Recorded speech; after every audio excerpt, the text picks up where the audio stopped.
Hello guys, March 9 നാട്ടിലെ ഷഷ്ടി. അന്നേ ദിവസം രാവിലെ തന്നെ ശൂലം കുത്തുന്ന ഒരു പരിപാടിയുണ്ട്. അതാണ് നിങ്ങൾ ഈ കാണുന്നത്.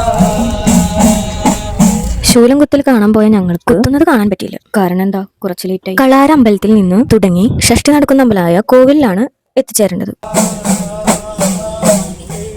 കുറച്ചധികം നടക്കാനുള്ളത് കൊണ്ട് തന്നെ ആൾക്കാർ കുറച്ച് കുറവാണ്. പക്ഷെ അമ്മ അത് വിട്ടുകൊടുക്കില്ല കേട്ടോ. അമ്മയ്ക്ക് വളരെയേറെ ഭക്തി കൂടുതലാണ്. അവർ സപ്പോർട്ട് ചെയ്യുന്നുണ്ട്.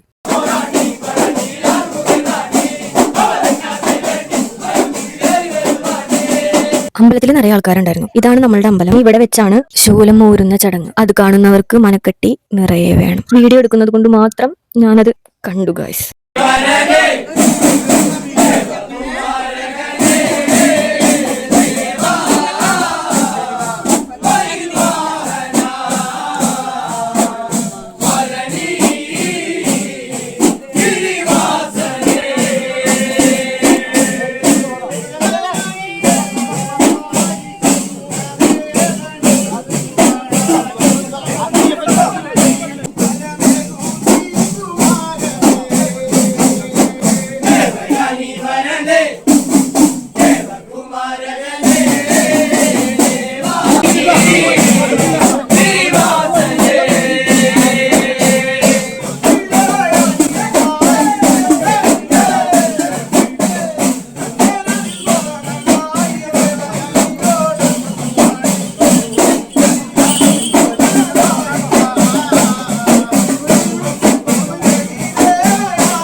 എങ്ങനെയുണ്ടായിരുന്നു ഗൈസ്? എന്നെ പോലെ കണ്ടു നിൽക്കാൻ ബുദ്ധിമുട്ടുണ്ടായിരുന്നു. അപ്പോൾ അത്രേ ഉള്ളൂ ഗൈസ്. എന്നെയും എൻ്റെ നാടിനെയും ഇഷ്ടപ്പെട്ടവർ കമന്റ് ചെയ്യാനും സപ്പോർട്ട് ചെയ്യാനും മറക്കരുതേ.